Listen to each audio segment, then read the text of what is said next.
Max is one very lucky Labrador. His owners have been keeping an extra close eye on their 11-year-old, given he's already undergone several surgeries to remove lumps from his body. One of those, a mast cell tumour, the type with the potential to spread rapidly to other parts of his body. So when Max's owners spotted 2 weird growths in his mouth that hadn't been there just a few weeks ago, they sought help fast. Animal Referral Hospital surgical specialist Dr Sarah Goldsmid suspected that Max would need major surgery to fix the problem. A CT scan confirming the full extent of the worrying growths. The tumours that we're worried about, obviously this big one growing here behind the right lower canine.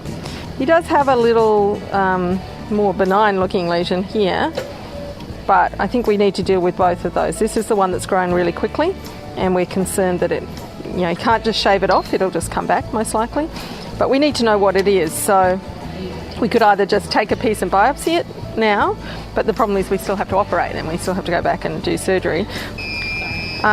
Most of the oral tumours that we see invade the bone, so if you just shave that off, it'll grow back. We have to actually be a little more aggressive and take the base of that, including the tooth and the bone around the tooth, to remove it so that it doesn't come back. So this dog's going to have what we call a rostral mandibulectomy. So rostral, front bit, mandibulectomy, so removal. Most people are horrified about the thought of that. Dogs are amazing. They cope really well with their teeth and jaw being removed. So we can remove different parts of the jaw, both the top jaw and the bottom jaw. And remarkably, the dogs bounce back the next day. They usually eat straight away. They often end up still playing with balls, eating bones, doing all those sort of things eventually. But it's a Labrador. He's going to eat probably when he wakes up. But they really do cope very well with it. The worst that will probably happen with this is his tongue might hang out of his mouth a little bit more. And he might dribble a bit more, but the owner tells me he dribbles when he sees food anyway, so I don't think they'll notice a difference. He seemed quite unfazed by the whole process. So that's the plan today. We're going to just remove the tumour, which doesn't look so exciting, but I'm going to go right across, about a centimetre behind. But and the speed that it's grown, so I think it's appropriate that we cut it rather than wait for a histopath, which was our two choices. Kathy, she was okay. Okay, so they always bleed, and the big thing with these sort of surgeries is that you want to keep moving because once you've got it off, you can deal with the bleeding very easily, but during the middle of it, it's very hard. So we just want to kind of keep moving to get it off quickly, and then we can deal with everything after that. Knowing the anatomy makes a difference, so you know where the major vessels are likely to be. Okay, let's just start cutting and then we'll sort it out. Whoops.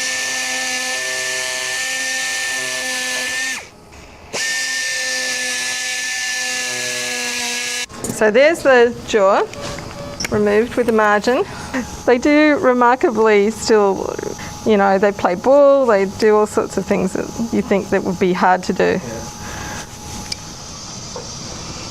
So I'm just editing the lip a little to fit the hole. You got him? Okay. Make him look beautiful. As beautiful as a Labrador can look. I've got one, it's all right, I can say that. I can say that because I have one at home. Doggist. Yeah, if you take this off, you'll never know that it had anything done. If you look from the side, it just looks like it's one of those dogs with a little bit of a overshot jaw. And the tongue's going to hang out a little bit. Are we going on the side or on the front? As it turns out, Max's lumps both turned out to be benign, but removing the section of jaw where they'd grown stops any regrowth, infection or ulceration. Not long after surgery, we check in to see how Max is doing.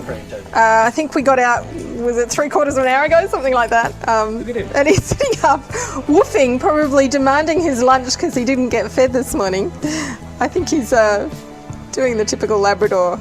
I want to actually eat something. You can see how happy he is. He really doesn't look like he's too badly off, considering he just had that major surgery. Not so bad, is it? It's not too bad. You're a good boy. Are you a good boy? Do you want some dinner? Is that it? You're starving.